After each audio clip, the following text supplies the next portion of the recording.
السلام عليكم ورحمة الله وبركاته.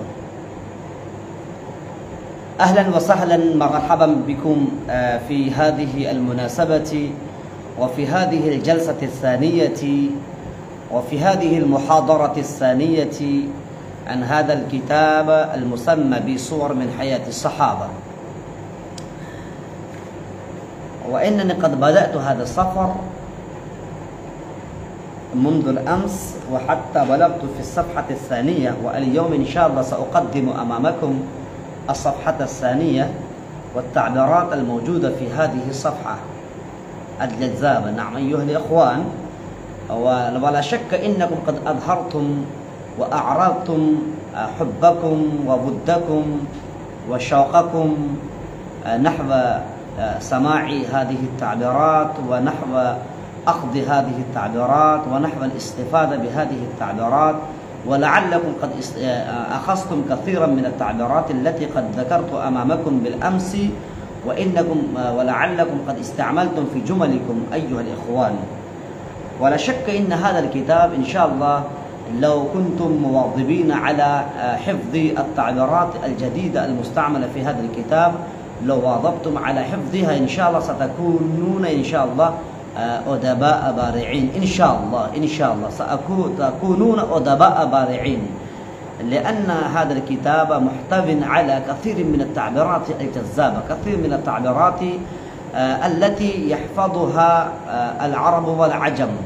فهذا من فضل الله سبحانه وتعالى عليكم الذي أتاحكم هذه الفرصة لحفظ ولقراءة ولمطالعة هذا الكتاب، فعليكم أن تطالعوا مرارا وتكرارا، وعليكم أن تنضموا هذا الكتاب، تضموا هذا الكتاب إلى حياتكم المستعارة. إخواني، فصاحب الكتاب إنه بدأ هذه الصفحة: وأخذ الفتيان يشيعون مع إشراقة كل صباح أن محمدا قد جاء، فكان يسعى إليه أنس مع الساعين من الأولاد الصغار، لكنه لا يرى شيئا فيعود كئيبا حزينا ومحزونا.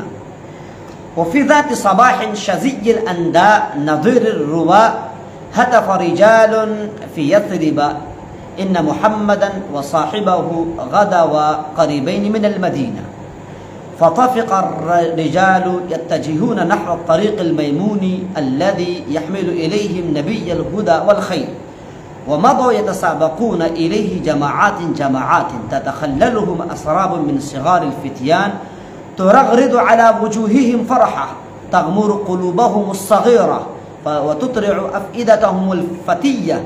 وكان في طليئة هؤلاء الصبية أنس بن مالك الأنصاري.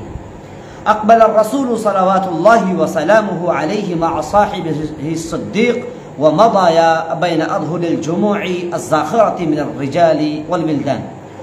أما النسوة المخدرات والصبايا الصغيرات فقد علون سطوح المنازل وجعلن يتراءين الرسول صلوات الله وسلامه عليه ويقولن أيهم هو. فكان ذلك اليوم يوما مشهودا ظل أنس بن مالك يذكره حتى نيف على 100 من عمره.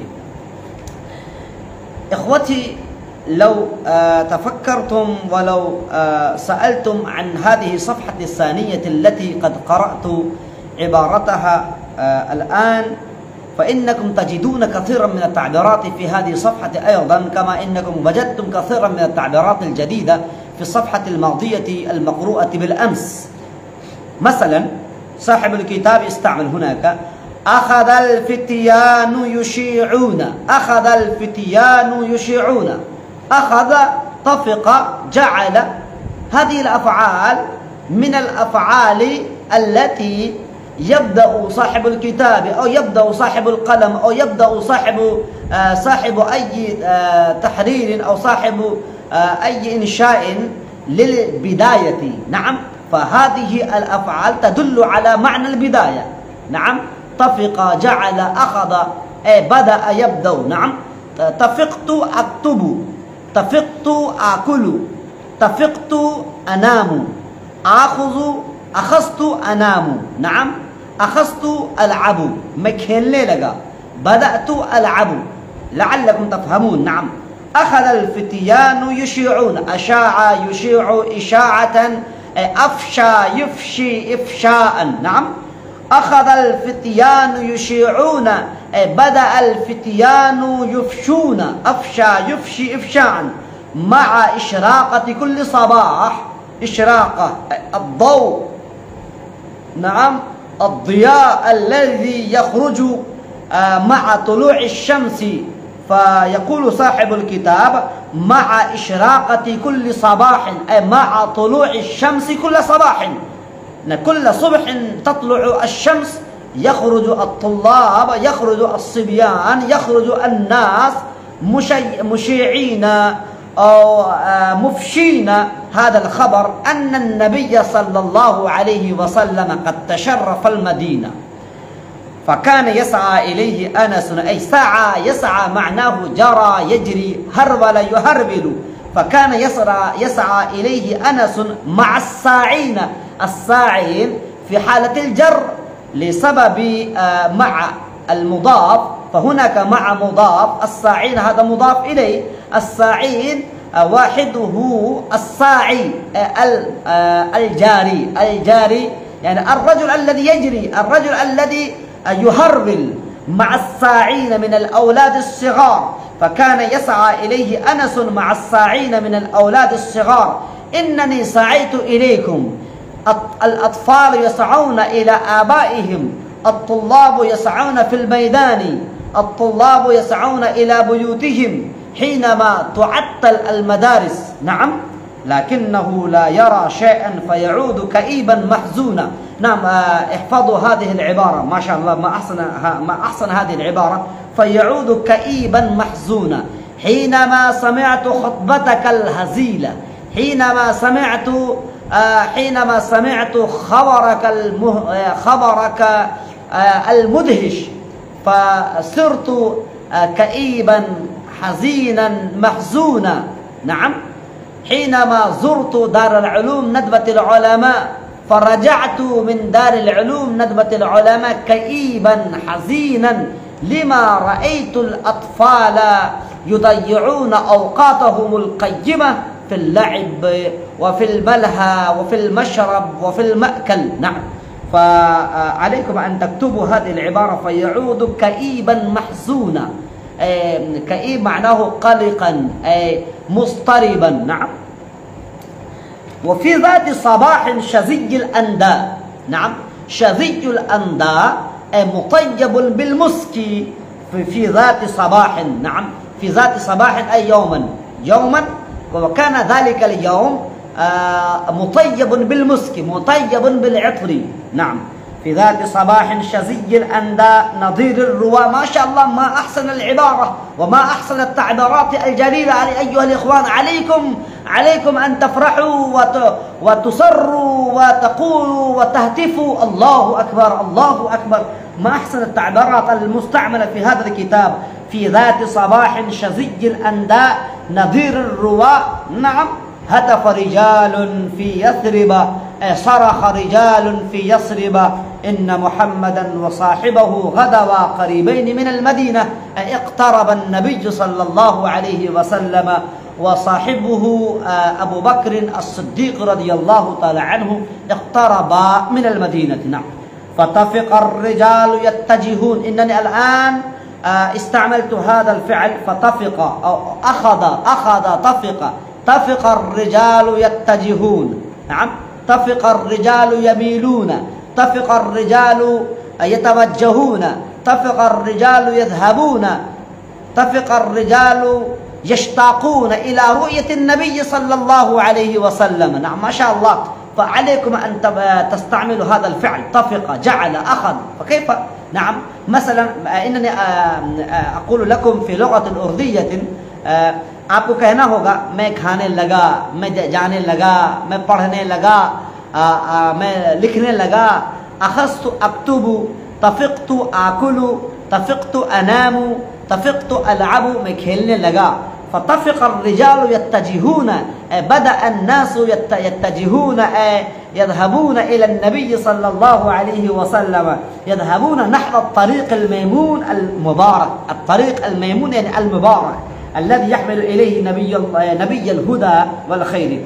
ومضوا يتسابقون إليه جماعات يتسابق تسابقا، أي المسابقة، التنافس في الذهاب، التنافس في الهرولة، التنافس في الجريان، التنافس في الاشتياق إلى النبي صلى الله عليه وسلم.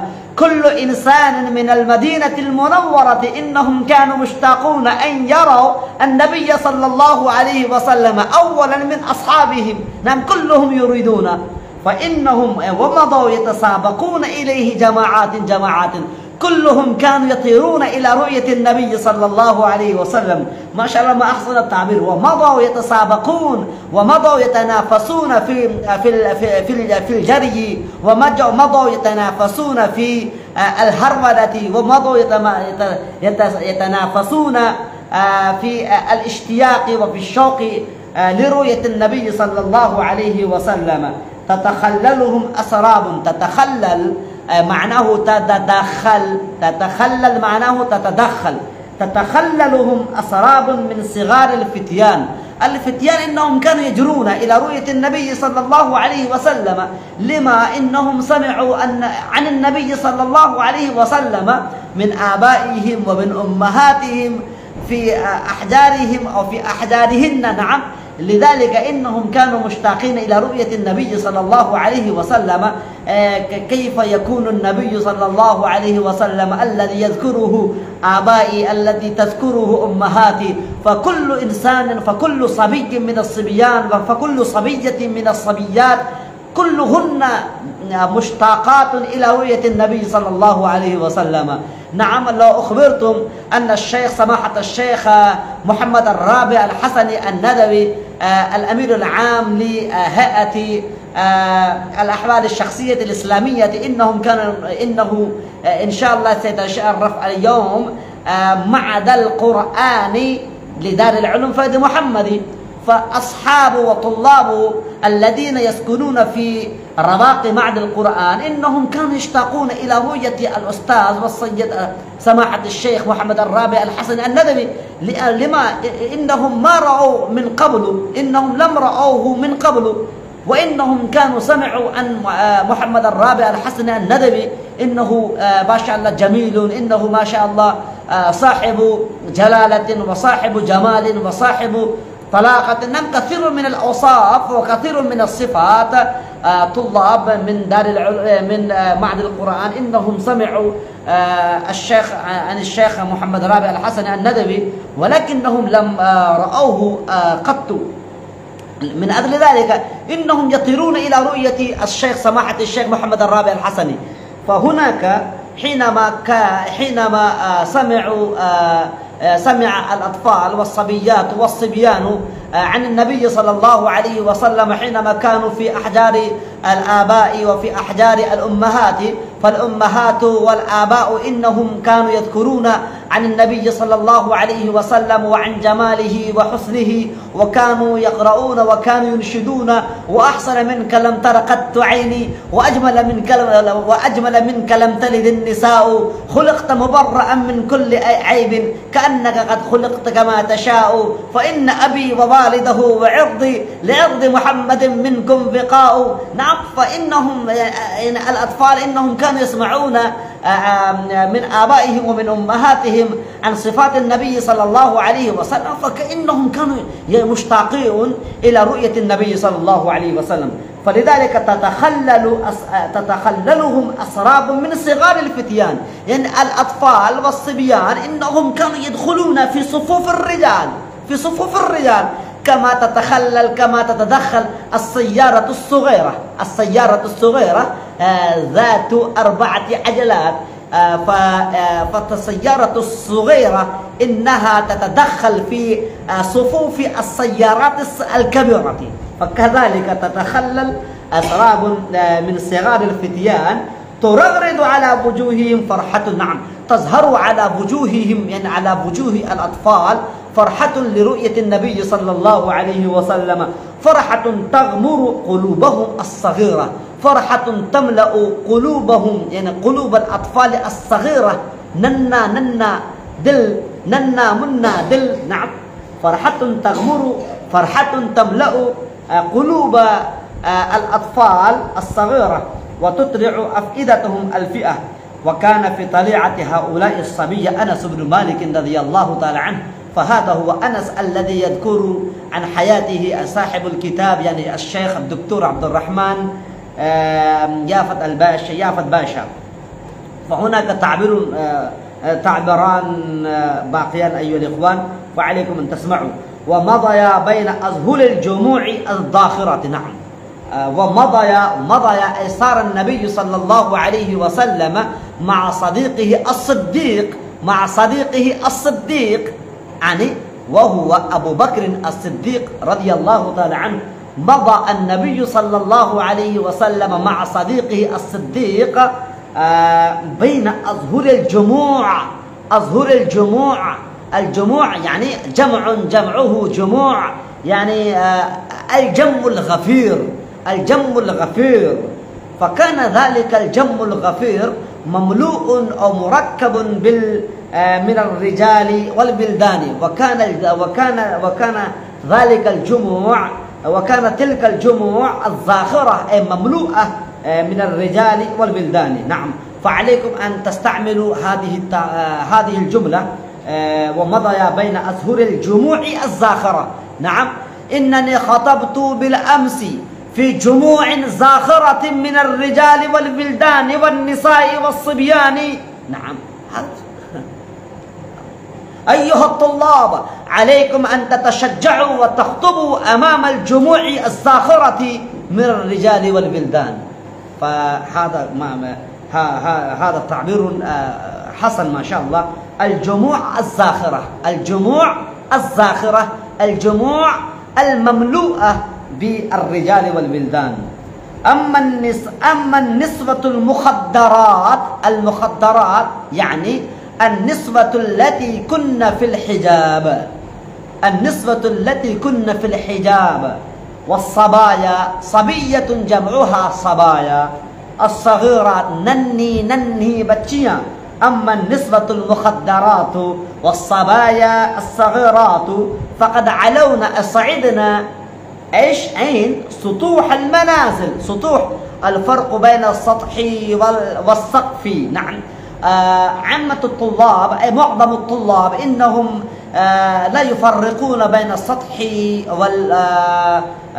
والسقف، فإنهم يستعملون في جملهم بدل السطح السقف. هذا ليس بصحيح. الفرق بين السطح والسقف: السطح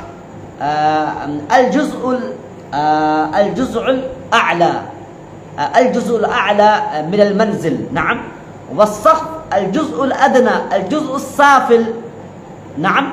يعني هذا جزء سافل، نعم، من المنزل، فهذا هو سقف، نعم. وإذا صعدت بالسلم فوق المنزل فتكون في السطح دون السقف، نعم. فهمتم؟ نعم. طيب. فقد علونا سطوح المنازل وجعلنا يتراءين الرسول صلى الله عليه وسلم